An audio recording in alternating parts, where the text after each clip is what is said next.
You're righty there, fellow mini painters and lovers of all things old and related, and welcome to another video from Nostalgiahammer Hobbies. In this one, we're going to be continuing on the journey of building my first Chaos Force for epic Space Marines. I hope you enjoy.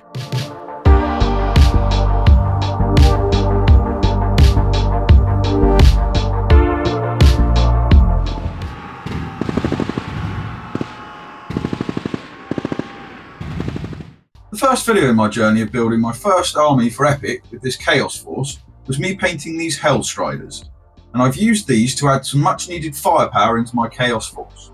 As I was reading through the rules, I've realised that a big part for Chaos, well, any armies, but especially Chaos for one reason which we'll come to in a minute, is taking objectives. And objectives you place yourself at the beginning of the game between you and your opponent, and you can put them in certain places which are going to be either strategically important or helpful to you. So you can put them in things like buildings, which will give you cover, woods and stuff like that, same as marshes behind hills. Now, only infantry can enter things like buildings and woods. Walkers can enter marshes, but they come at a risk when they enter them. I think it's on a 1 to 3 whenever they enter, and when they move, you can actually lose them outright. So it's a bit risky to put walkers into there, things like that, those Hellstriders. So I need some infantry for the army.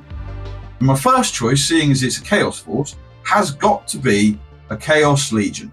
And to begin with, since I'm going to be doing some Khorne as well as Slaanesh for this army, and Angron is going to be coming into this force, which is a video that will be coming up later, having one of the Primarchs allows you to unlock and use the Chaos Space Marine companies and legions. So my first choice has got to be a company of World Eater Space Marines. Now, your Chaos Space Marines come equipped with missile launchers, which gives them a 50 centimetre range, as well as a 4+ to hit and a -1 save modifier. You're only rolling 1 attack dice per base, but that's still fairly decent. And if we compare Chaos Space Marines to your Imperial Space Marines quickly, you'll see that Imperial Space Marines come with 3 different types. You've got your Tactical Marines, Assault Marines, and Devastator Marines, and each one has slightly different stats. Now, when we compare them to your Chaos Marines, we'll see that Chaos Marines are actually kind of a middle-of-the-road ones when it comes to your Space Marine types. So they've got your 10 centimetre movement, which is the same as Tactical Marines and Devastator Marines. They come with a +3 to their close assault factor, which is the same as an Assault Marine, which is pretty good.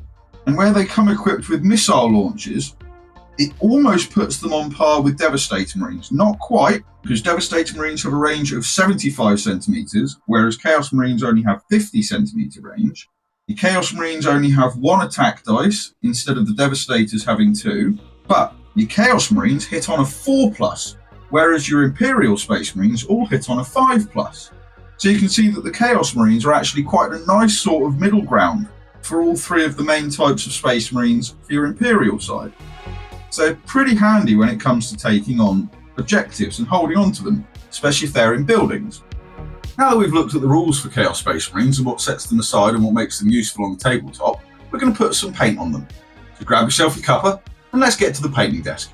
The easiest way that I've found to paint these small Space Marine miniatures, because they are very, very small, they're only 6mm high, is to cut them off the sprues and use some double-sided sticky tape on a bit of a lolly stick, and then stick them down in a row. What I then did was prime them up with the usual high coat light grey car body primer with the rattle can. And it hasn't filled in any detail or anything else like that, so that's quite safe to do. And that gets them ready nicely for quite a simple paint job for these. The first thing I'm going to do with painting these is to give the whole of the miniatures a coat of Vallejo's hammered copper. Don't worry about any of the areas that you're going to do a different colour. Just give them an all-over coat of this, thin it down, and go patiently with it, because you don't want to fill in any of this small detail. And hopefully this is coming through on the video. But these models are actually surprisingly well detailed. And where these are my first experience of these miniatures, I was actually quite surprised by this. Very pleasantly so, actually. I mean, I honestly don't know why I wasn't expecting much detail on them. Where they are so small, I just guess I wasn't. And there is plenty of scope on these miniatures to actually go a lot more into detail than you would think. And more so than ever with these models, where they are so small and the detail is quite so nice, you do want to make sure that you are thinning your paints down, so this will take a couple of coats to get a good solid coverage on there. Once I've got a nice even coverage of that brass colour all over the miniatures, I'm then going to move on to picking out areas like the bolters, the missile launcher, as well as on the back, in a second you will see, they have got their backpacks. And for that, I'm going to use Vallejo Game Colours chainmail. And there we go, here's these little backpacks. And this is what I said about there being surprisingly good detail on these for the size of miniature that they are. And I'm just going to pick out the lower parts of them in this chainmail colour. There's only a couple of colours left to do for base coats now, and it's up to you where you put them. I am going to begin with Vallejo Game Colours Bloody Red, and it's, like I said, it's up to you where you paint it. The one area I have done on every model is the end of the missile launcher, the actual barrel of it. I've painted this in Bloody Red. And then for the rest of them, you can do a combination of their horns, helmets, or shoulder pads, red or black.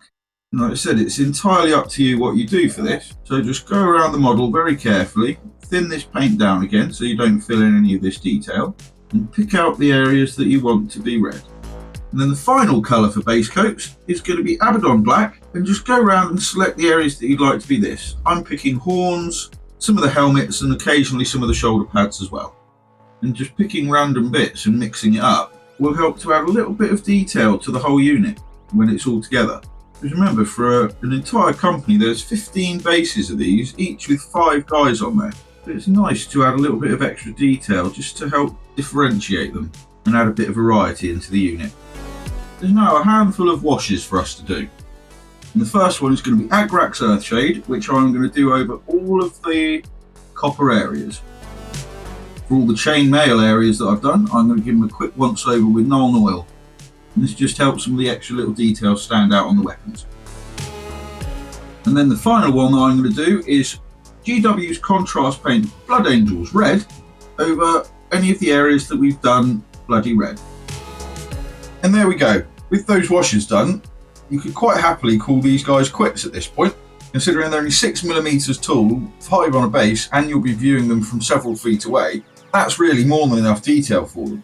However, if you fancy straining your eyes to the point of near blindness, follow along with me now and I'm going to apply some little highlights to them. When it comes to doing these highlights, it only really pays to do the upper areas and the bits that are going to be more visible. So for the bronze armour, that's just going to be the top parts here with their backpacks are. I'm going to pick those out. If you've got any shoulder pads that you've left like it as well, it always pays to pick those out as well. And if you're wondering, I'm doing this with my Greenstuffs World size 2 brush. I find this brush has got a plenty decent point on it for this sort of work. And I'm just going to go around all these models and picking out the bits that I think it's worth my time actually highlighting. For all the red bits, I'm simply going to reapply bloody red, leaving some of the more darker areas alone. And then to finish off the red, I'm going to go to Vallejo Game Colours Clear Orange. And I'm just going to paint that over a selected couple of areas, only really the more upwards facing ones, but it is entirely up to you how far you go with this. And then the final highlight for these World Leader Chaos Space Marines is going to be the black. And for that, I'm going to use Vallejo Model Colours Neutral Grey. Same sort of thing, I'm just going to pick out the more upwards facing areas and anywhere else that grabs my fancy. Same, and the same you should do. And there we go. That's the World Leader Chaos Space Marines finished up. All that remains to do to these is to finish them off by putting them on their bases, and I'll show you that at the end of the video. With those World Eaters finished, those are the bases completed that I need to actually capture objectives if they're inside buildings or inside forests or on marshes or anything like that. But we're not quite finished yet. Chaos Marines have a movement of 10 centimeters, so if you put them on charge orders you move at double that, which gives them a movement of 20 centimeters. That's not too bad, but it's not great. So what I'm going to do is add a card of rhinos to them. And with this card you get 3 rhinos. Rhinos give them the ability to travel about a lot quicker.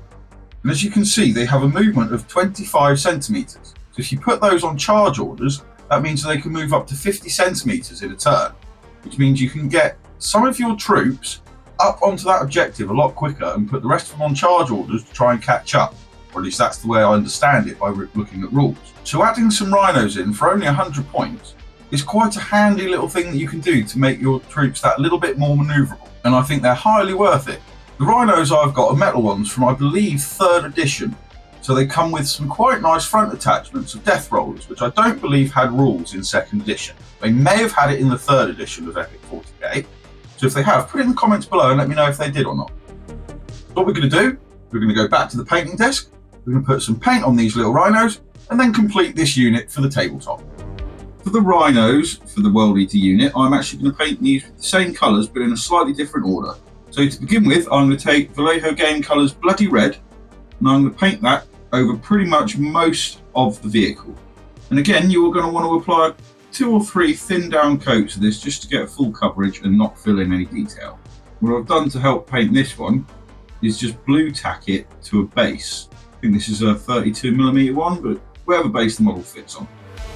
I'm next going to move on to the black areas, and for that it's going to be Abaddon Black again, applied over a couple of thin coats until you've got full coverage. And I'm going to do areas like some of the doors, the storm bolter that's on the hatch, as well as the tracks, and possibly base coating a load of the metallic areas, which are going to be done more the chainmail sort of colour.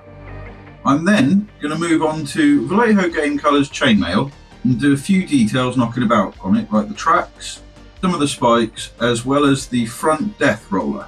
From what I've seen, I can't find any rules for the death roller attachments like this in Titan Legions or anything. And I'm not sure whether there were rules for them in Epic 40k.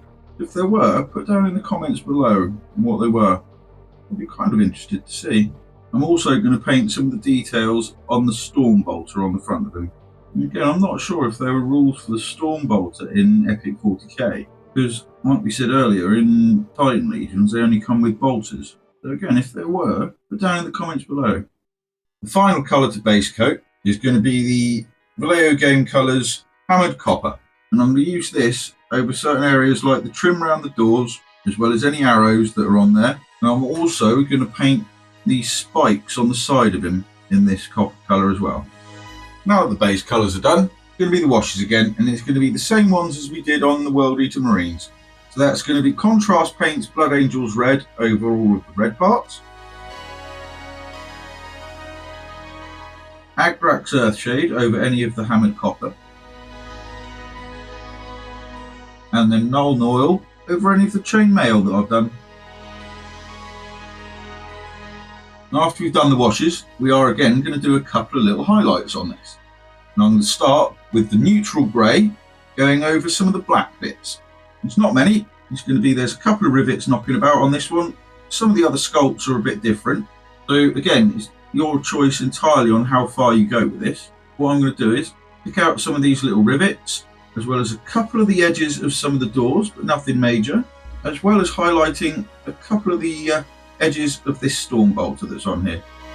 For the bronzy areas, I'm going to just reapply hammered copper over some of the edges to brighten them up, as well as over some of the rivets. And then for the red, I'm just going to go straight to clear orange, and again pick out some of the rivets as well as the uppermost edges. To finish off the rhino, I'm going to add a blood splattering effect to the death roller on the front bit. And for that, I'm going to use a GW technical paint called Blood for the Blood God. It's quite a thick red paint. So what you do is, or at least what I'm going to do is, I've got an old knackered dry brush that I use. Nothing special. And just take a bit of the Blood for the Blood God on the end of your bristles and just sort of stipple it on to where you'd like it to be, and try and get it uneven and looking a bit messy. And don't, well, you go as crazy as you like, but in my experience, it doesn't really help to go too far with this. And here is the completed World Eaters company, as well as their 3 accompanying rhinos. Now this force looks really brilliant up close in the video like this, but remember, they are only 6mm high, so whilst you're looking at them from a tabletop game, the detail still really stands out, and I think these highlights were worth it. The banner I did by scanning the one out of the Renegades book for Epic Space Marines. The size is just right, and all I had to do after scanning it was repainting the details as carefully as I could. I did record it, but unfortunately the footage didn't last. I must have deleted it or something like that, I'm afraid. But it looks really, really good. The top for the banner pole is actually a skull from the GW Skull set. It's the only one they have on there, I think, and I was quite surprised that it was in there, but it works quite nicely. Now there's more to come for these later on in the future, including troops to go for the corn side of this army. And then later on there's going to be a lot more to go with it, so I do hope you stick around for it in the future. If you're liking the content so far and want to be notified of more, why not hit the subscribe button and the bell icon to go along with it so that YouTube actually notifies you. And also, down in the description below, there is a link to things like my Ko-fi account if you fancy making a little donation towards the channel, as well as a link to my website if you fancy looking at some galleries, as well as possibly a quote for a commission if you fancy one.